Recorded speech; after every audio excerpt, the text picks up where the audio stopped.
नमस्कार। अष्टावक्र गीता की सीरीज में आज हम बात करेंगे अध्याय 2 के श्लोक 18 के बारे में।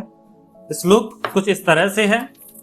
अहो मयि स्थितम विश्वम वस्तुतः न मयि स्थितम न मे बंधोस्ति मोक्षो वा भ्रांति शांता निराश्रया। अर्थात कितना महान आश्चर्य है कि समस्त संसार मुझ में स्थित है, जो कि वास्तव में मुझ में स्थित नहीं है। न मुझ में बंधन है और न ही मोक्ष। इस प्रकार का संदेश से भरा हुआ मेरा विचार था। मैं बंधन युक्त या बंधन मुक्त हूँ। अब शांत हुआ, आधारहीन सिद्ध हुआ। इस श्लोक में राजा जनक अष्टावक्र को अपने अनुभूतियों के बारे में और विस्तार से बताते हैं और वे क्या कहते हैं कि ये संपूर्ण जो विश्व है, ये देखिए, ये मुझ में स्थित प्रतीत होता है, पर वास्तव में क्या ये मुझ में स्थित है?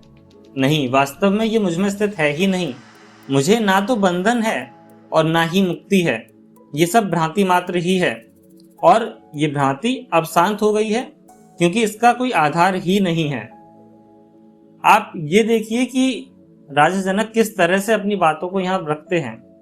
वे कहते हैं कि जो कुछ भी मैं देख रहा हूँ या जो कुछ भी मैं अनुभव कर रहा हूँ, वे मेरी चेतना में ही घटित हो रहा है।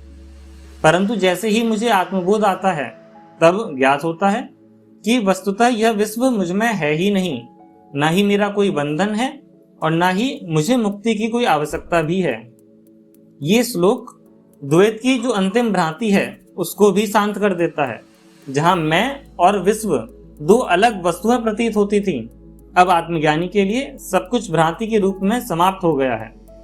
इसे उदाहरण के तौर पर अगर समझने की कोशिश करें तो आप सपने की अवस्था को देखिए। जब आप नींद में सपना देख रहे हैं तो आप एक बंधन में हैं और मुक्ति के लिए भाग रहे हैं, लेकिन जब आपकी नींद टूट जाती है तब आपको समझ आता है कि ना तो आप कभी बंधे हुए थे और ना ही मुक्त होने की कोई आवश्यकता ही थी।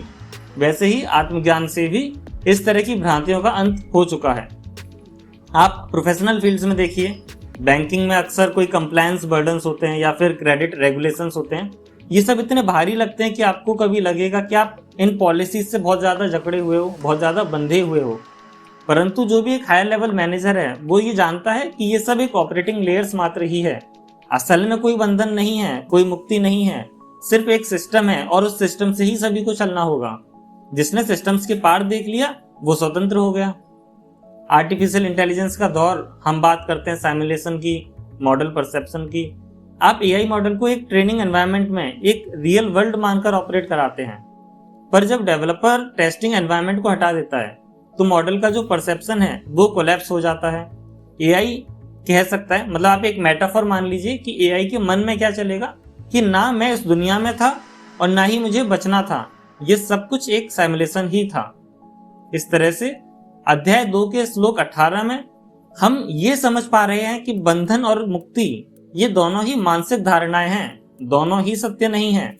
जब आत्मा जान लेती है कि वह निराधार है, शुद्ध है और शांत है, तो वह किसी भी अनुभव से बंधती नहीं है और यह अंतिम स्वतंत्रता है। इस तरह से राजा जनक अष्टावक्र को अपनी अनुभूतियों के बारे में बता रहे हैं।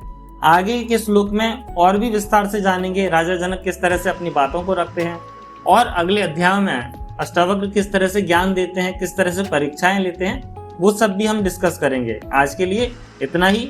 नमस्कार।